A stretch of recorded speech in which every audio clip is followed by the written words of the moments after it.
The alien throne room was a place of cold magnificence. Marble that shimmered like obsidian stretched beneath my boots. Carved columns spiraled upward with veins of silver light, and at the far end sat the queen of the Zalith Dominion. Her people whispered that she was more terrifying than any weapon, more cunning than any general, and more untouchable than the stars themselves. I was just a soldier, human at that. I hadn't been invited. I had been captured, dragged before her court after a disastrous skirmish, my wrists bound by energy cuffs. I was forced to my knees by armored guards. Every alien eye in the chamber burned into me. Eyes with vertical pupils, eyes glowing faint gold, eyes that judged me as nothing more than prey. The queen herself rose from her throne, and I finally saw her in full. 7 feet tall, elegant, with skin that glistened like molten copper, long hair cascading in dark waves streaked with emerald, and eyes like burning suns. Her ceremonial armor was more artwork than protection, flowing like living metal across her frame. She looked like something between a goddess and a predator. She tilted her head down at me, lips curving. "So," she purred, her voice smooth but heavy with authority, "a human soldier survives when my elites fall. What strange trick do your kind possess?" I swallowed. My mouth was dry. My brain screamed at me to stay quiet, to think of something clever, but instead, the words tumbled out. "You, so beautiful." The court gasped. The guards stiffened, their claws flexing toward their weapons. For a moment, I was sure they'd execute me on the spot. A filthy human daring to compliment their queen. Death sentence. But she didn't order my death. Instead, her burning eyes widened slightly. Then slowly she smiled. The beginning a slip of the tongue. The Zalith queen leaned closer, descending from her throne in graceful steps. The hall fell utterly silent as she circled me, her claws trailing faint sparks against the floor. "Beautiful," she echoed, as though tasting the word for the first time. "Yes, your majesty," I muttered, heart pounding. I didn't mean to disrespect. It just slipped." Her laughter rang like chimes and thunder at once. "Humans," she said softly, "always reckless with your tongues. I should order you flayed for such insolence." She stopped directly in front of me, tilting my chin up with one sharp claw. "But I find I do not wish to." The court stirred in shock. A prisoner spared. Worse noticed. She straightened and raised her hand. "Rise, human." I did awkwardly, my legs shaking. "Tell me your name." "Ethan Cross," I said. "Ethan." She repeated it like she was engraving it into her mind. "You have amused me. That is rare." And then, before I could even process my situation, she declared, "From this day forth, this human speaks with my favor. He shall serve not as a slave, but as a commander." The court erupted in protest. Generals snarled, ministers shouted, guards exchanged looks of outrage. "Your Majesty," one alien general barked, "this creature knows nothing of our armies. He cannot lead." Her eyes snapped to him. "He will. Because I say so." Then she looked at me, fire blazing in her gaze.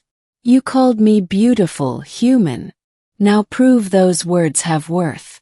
You are commander of my vanguard." I wanted to protest.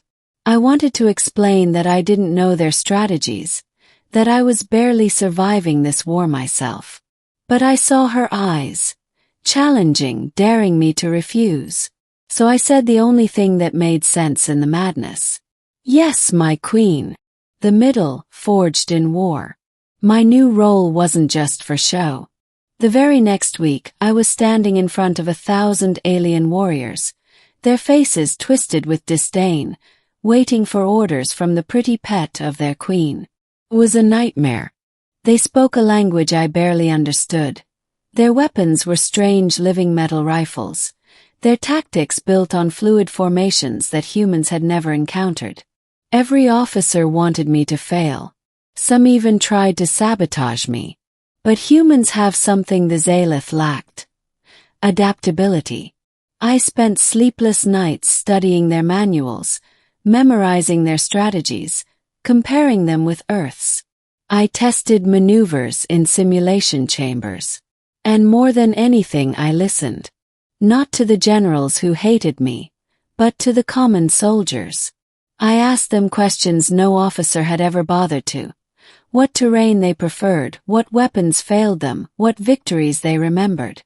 They mocked me at first. But when I used their answers in real maneuvers, when I shaped strategies that kept them alive instead of throwing them into the grinder, something shifted. Respect began to flicker. The first battle under my command came sooner than I hoped.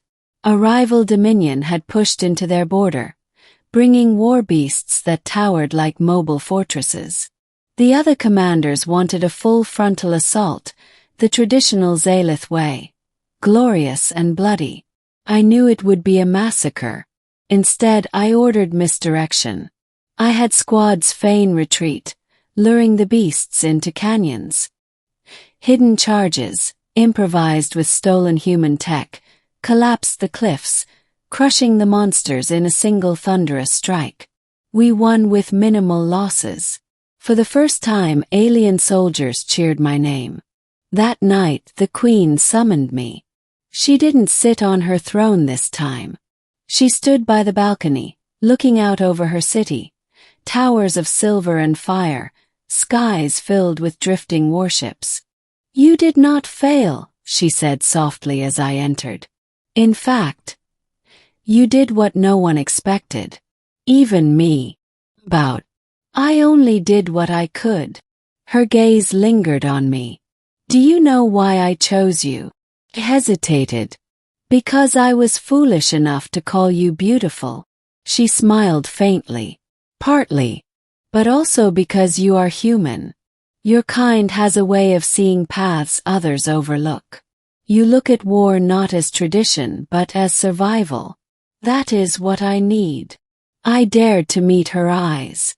"And what do you need from me, truly, my queen?" For a long moment she was silent.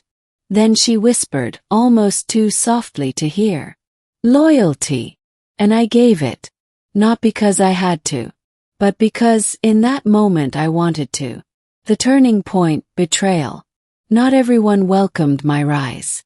One night, during a campaign council, a Zalith general slammed his clawed fist on the table. "This human is no leader. He seduces you with strange words, but he is weakness given flesh. If you continue this folly, Majesty, you endanger us all." The Queen's eyes went cold. "Are you questioning my command?" "I question your judgment," he spat. And in the blink of an eye he lunged, not at her but at me. I barely reacted in time, twisting aside as his blade hissed past my throat. Instinct took over. I caught his wrist, drove my fist into his throat, then ripped his weapon free and leveled it back at him. The room froze. The Queen rose slowly. "Ethan," she said calmly, "what shall be done with this traitor?" Every eye turned to me. The human. I could feel the general's hatred burning into me. Killing him would cement me as ruthless. Sparing him would make me look weak. I made my choice. I lowered the blade. Exile him. Let him live with the shame of failure. Death is too easy. Murmurs filled the chamber. Some of shock, some of grudging respect. The Queen's lips curved. "Exile," she agreed. Later, when we were alone, she touched my arm, just briefly. "You chose mercy," she said. "On Earth," I replied. "We believe mercy can be more powerful than fear." Her eyes softened. "Perhaps that is why I find you so dangerous, Ethan Cross." The ending, the human commander. Months turned into years. I became more than a figurehead. Battle after battle, we triumphed. My strategies reshaped the Zalith way of war. Soldiers once eager to mock me now followed me without hesitation. And the queen, she grew closer. What began as amusement deepened into something heavier, something unspoken. In councils, her gaze lingered on me longer than necessary. In private, her words grew less formal, more searching. One evening, after a decisive victory that secured her borders for generations, she met me not in her throne room, but her private garden. "You have done what no one believed possible," she said. "You have turned ridicule into triumph. You have taken an army that did not want you, and made it your own." I bowed my head. "I only served you, my queen." She stepped closer, her towering form casting me in shadow. "When you called me beautiful, I thought it a trick. But perhaps it was prophecy." Her clawed hand brushed against mine, surprisingly gentle. "Ethan, if I asked you to remain by my side, not only as commander, but as more, would you?" My heart thudded. I remembered the day I was dragged before her, a prisoner kneeling in fear. I remembered the laughter when I said those reckless words. And now, here we were. I looked up at her. "Yes," I said simply. For the first time, the queen of the Zalith Dominion smiled without a trace of mockery or arrogance. Only warmth. The galaxy would remember me as a soldier, a strategist, a commander. But I knew the truth. It all began because a terrified human, facing death in an alien throne room, blurted out 3 foolish words. "You so beautiful." And somehow, those words changed the fate of an empire.